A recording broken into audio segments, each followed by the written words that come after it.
Hey everyone, welcome back to Desert Family Homestead. And if you're new here, welcome to Desert Family Homestead. My name's Pam. I want to talk to you a little bit more about what seeds you can plant now and get going and how to store your seeds, things like that. I know I went over quite an extensive list in the first video on what you can plant now.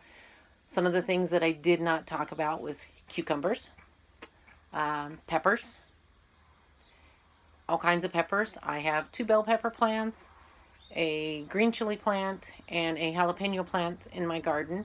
I have planted from seed pickling cucumbers, slicing cucumbers, and lemon cucumbers. This is the first time I'm trying to grow lemon cucumbers. So I only planted a couple of them. Don't know if my family likes them or not. So that's just, I do that almost every year. I find something new, plant to see if my family likes it. If we don't, okay, I don't grow it again. And I will usually give away the seeds to somebody else. Let's see, what else did I have? And I planted gourds also. I don't know if I mentioned that in the first video, but I did plant some gourds. I think I did, as they're going to go over a trellis to try to shade my asparagus and lettuce bed. And I will be planting some spinach seeds later on today too, that I just picked up at the store. For the onion sets, the bulbs that I showed you in the first video, I got mine at Tractor Supply. Any store that sells seeds, things like that on a regular basis, should have the onion sets like that. They should have potato sets like that. I also planted rhubarb, and that is in a pot, in a container. So I've got the crowns, and I got those. I'm trying to think, where did I get those at? I think I got those at Tractor Supply also, and I got my potato sets there too. So Tractor Supply, Lowe's, Home Depot, Walmart are just some of the local places here that I can go to get gardening plants, seeds, sets, things like that. I will say that for my preference, I prefer to grow heirloom varieties, the tried, true, tested, long-term varieties that are out there, because I feel that you get more flavor from those than what you do from hybrids. But it's your garden, so you grow what you want to grow in your garden. Choose what type of plants you want in your garden, because it is your garden, and it doesn't affect me in any way, shape, or form. I prefer to grow organically. I don't use any chemicals in my garden. I don't use any pesticides, chemical pesticides, anything like that. I will use diatomaceous earth when if I have tomato hornworms. I will put that on my plants, and I have put it down to help when I got an infestation last year of fire ants in my garden. I put those down, and it helped. So, and just so you're wondering, the scenery is a little different today. I'm sitting out in my fifth wheel. I volunteer for a produce distribution every month called Powwow, which is Produce on Wheels Without Waste. And we offer up to 70 pounds of produce for $12. And this last Saturday, the mayor allowed our town to go ahead and host that and do it. And I ended up with a case of Roma tomatoes. So I am sitting out here while I'm waiting for my spaghetti sauce to finish in my canner, because I have a flat glass top stove in my house. And when I contacted Kenmore about it, they said that they did not recommend canning on my stove. So I have a propane stove in my fifth wheel, so I use it for my canning. And if I'm canning things in the summertime when it's hot here, that's really good, because I put the heat out here and not in my house, which is a good thing. So that's why the scenery is a little different. And I can sit here on the sofa and use it to talk to you. But so when you buy seeds, you get a packet. And packets sometimes have a lot of seeds in them. And if you're like me and you're only going to plant, you know, 1 or 2 melon vines, you're not going to utilize the whole entire packet. That's what I'll do. I'll get some watermelon seeds out here. Then I have a couple of different packets of watermelon seeds here, and I think this is the one that I planted this year. I'm not certain. No, that wasn't. It was the Cub Jim that I planted. But you know, they come in these packets and everything. And this one came with 50 seeds in it. And I don't know about you, but I'm not planting 50 watermelon plants a year. I plant 1 or 2, depending on the size of my garden. Like I said before, I've done the in-ground gardening, and right now I'm doing raised beds and container gardening. So I have a lot more limited space than what I had at our old property for how much room that I have for gardening. So I just plant 1 watermelon plant here. I plant 1 cantaloupe, 1 honeydew, and I'm trying out Charentis melons to see if that will work here or not. So when I don't use the whole packet, I don't just throw it away, because the seeds are still going to be good. So I put my seeds, I divide them by variety, and I put them, take the air out, in a Ziploc bag. Then all my Ziploc bags of seeds go in plastic shoebox. Yes, I know, that's a lot of seeds. And I actually have 2 of these. And then my radish seeds, I bought them in bulk from Azure Standard a few years ago and everything. So I put them into a Ziploc bag, and they go in my freezer. And they stay in my freezer until I need to use them. By putting them in the freezer, that keeps them dormant so that you'll have a better germination rate the next year. If you don't you don't have to freeze them, but every year, as the seeds get older and older, they lose their dormancy or germination rate. So you don't have to freeze them. I choose to, so that when I do find a good deal on seeds and stuff, sometimes, you know, later at the end of the season and everything, some places will have their seeds on clearance. And so you pick up a few extra seed packets because, hey, you know, you can get them cheaper. So then you produce food even cheaper the next year. Like I said before, the biggest part about gardening in the desert is knowing when to plant and where to place your garden. Morning sun here is not as bad as the afternoon sun. So if you're lucky enough to live in a place to where you have a spot to where you can put your garden where it gets the morning sun, anywhere from 4 to 6 hours of it, and then is shaded or partially shaded in the afternoon, then you have pretty much the perfect spot to plant your garden here. First garden I did here, I had a house in town, and on the east side of the house was shaded in the afternoon. It got the morning sun perfectly. And so my dad brought over his little garden tractor and his tiller attachment and tilled it up, and we planted a garden. We planted a big garden. And my dad kept asking me, how are you growing tomatoes? How are you growing tomatoes? How are you doing this? How are you doing that? Because we moved here from the border of Kansas and Oklahoma.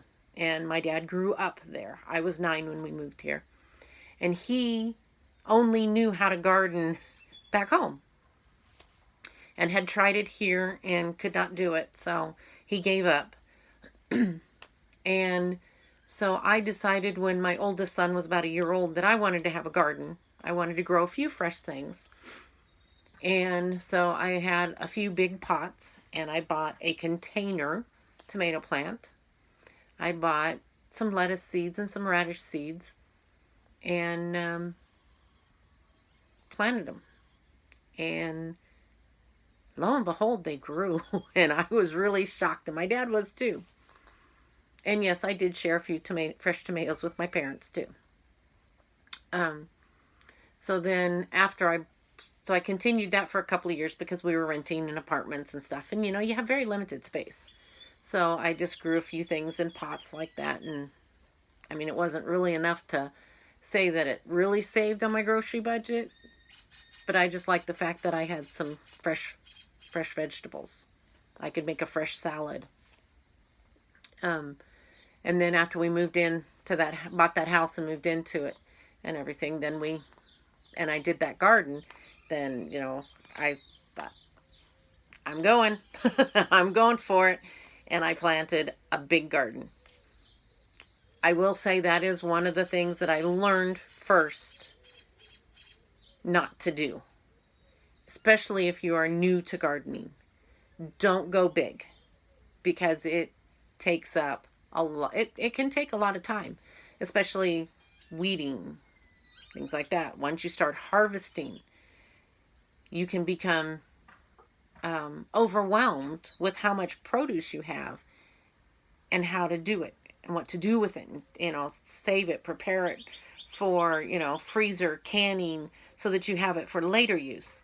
Like I had planted multiple cucumber plants like I'd have this year, the slicing and the pickling. And I mean, I was just like, and I had a job. And so I was just like overwhelmed with when I could make pickles and how many pickles I was making and stuff. So that is one of the first and foremost rules that I always tell people when you're first starting out. Please do not go big. Pick anywhere between 3 to 5 items that your family will eat beyond a shadow of a doubt. And that's what you start growing and using. Now, like if you're going, like if I was a first time gardener and I was starting out for brand new, I would pick tomatoes because my family loves tomatoes. And I would probably pick, let's see, what else would I pick? Tomatoes, probably watermelon, because my kids love watermelon. My husband and I like it too. But watermelon, cantaloupe, what else would I pick? Probably cucumbers. And then, fifth one would be tough because there's so many things that we like. I don't know, but that's 4 things. I said between 3 and 5. Now, I would not plant 6 cucumber vines. I would not plant 6 tomatoes. I would take 2 tomato plants and plant them. And then I would do 1 of each vine. The cucumber, the watermelon. What else did I say? I already forgot what I said. And then zucchini. I would plant 1 zucchini plant because my family really likes to eat zucchini. And for those of you who have kids that say they don't like zucchini, find a recipe called Zookies. It's an oatmeal raisin cookie that is made with zucchini, and it has butterscotch chips in it. My second son did not like zucchini, and I found this recipe, and I made him. He loves them.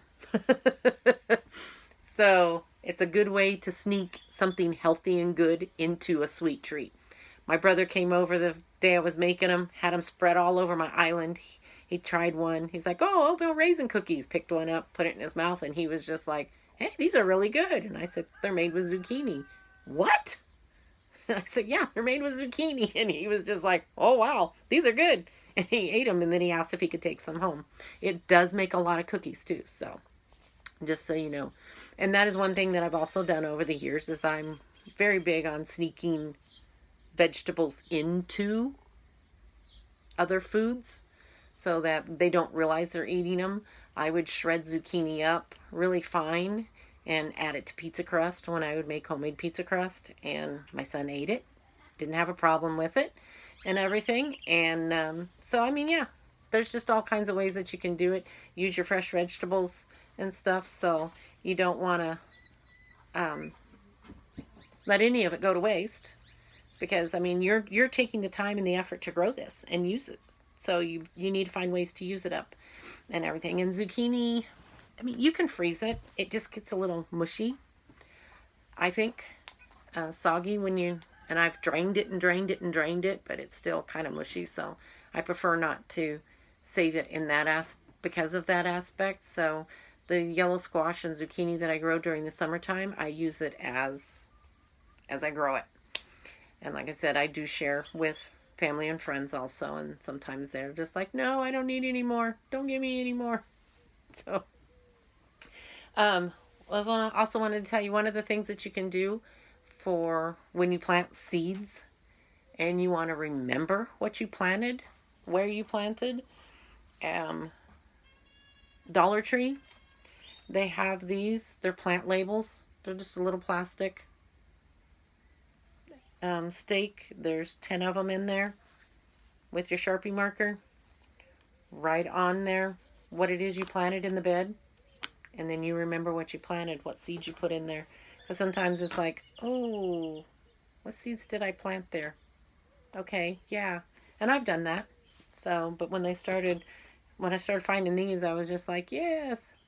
If you make juice from the can concentrated in the freezer section, you can save the little silver lids, write on those with a Sharpie, and put those, in the ground there. They don't work as well, but they do work in a pinch if you're short on money and need to save your money, because I mean, sometimes $1 is a lot to some people. Sometimes $1 will make or break you for that week, that month, that payday, whatever the case may be. And I've been there. So I understand. But yeah, I just wanted to talk to you a little bit about the seeds and finish up more what you could plant and everything. So I just hope that I'm, again, helping someone or helping others who want to take this venture and this journey and learning how to grow food in the desert and be prosperous with it. So just want to say, have a great day. Keep growing.